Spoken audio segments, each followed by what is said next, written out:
The Spirit's Book by Allan Kardec. Part 3.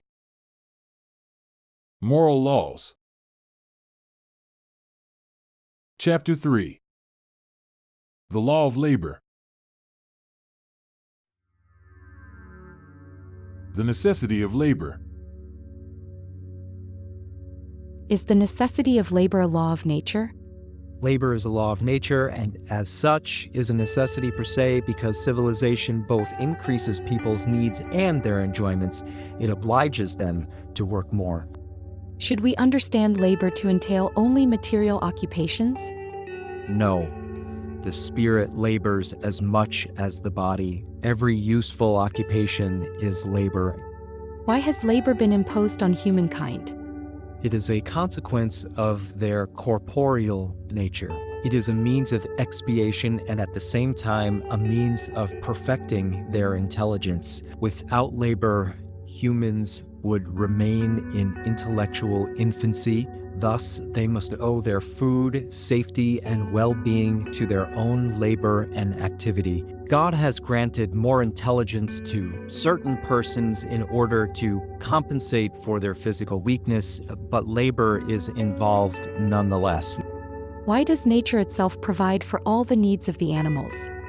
Everything in nature labors. Animals labor as you do, but their work, like their intelligence, is limited to their self-preservation. That is why labor does not lead to progress among them, while among human beings it has a double objective, the preservation of the body and the development of thought. The latter is also a necessity and raises them above themselves. When I say that the labor of animals is limited to self-preservation, I mean the objective toward which their labor is aimed. But while devoted entirely to providing for their physical needs, they are also unknowingly agents collaborating in the designs of the Creator. Their labor plays no less of a part in the final objective of nature, although you often do not see its immediate result.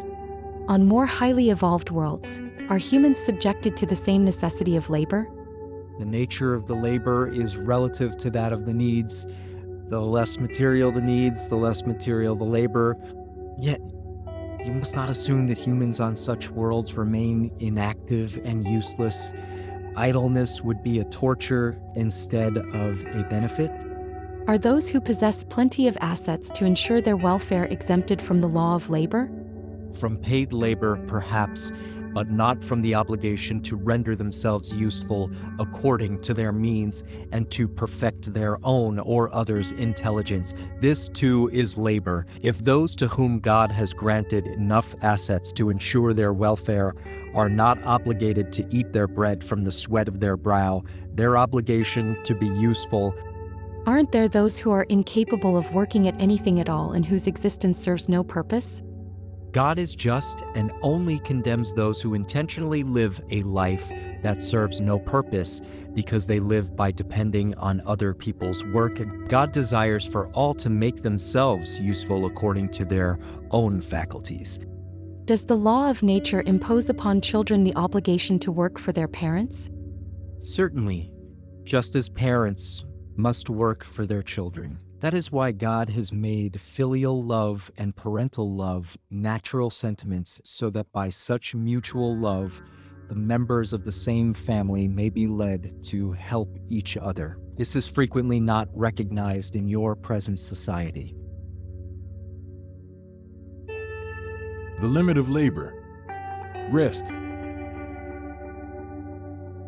Since rest is needed after labor, isn't rest therefore a law of nature? Absolutely. Rest serves to restore the strength of the body. It is also needed to give a little more freedom to the intelligence to raise itself above matter. What is to be thought of those who abuse their authority by imposing too much work on their subordinates? It is one of the worst things they could do. All who have the power of command are responsible for any excessive work they impose on their subordinates, since if they do so, they transgress the law of God. Do humans have the right to retire in old age? Yes, none are required to labor beyond their ability to do so. But what resources do aging people have available if they must earn a living but cannot? The strong should work for the weak. In the absence of a family, society should replace it. That is the law of charity.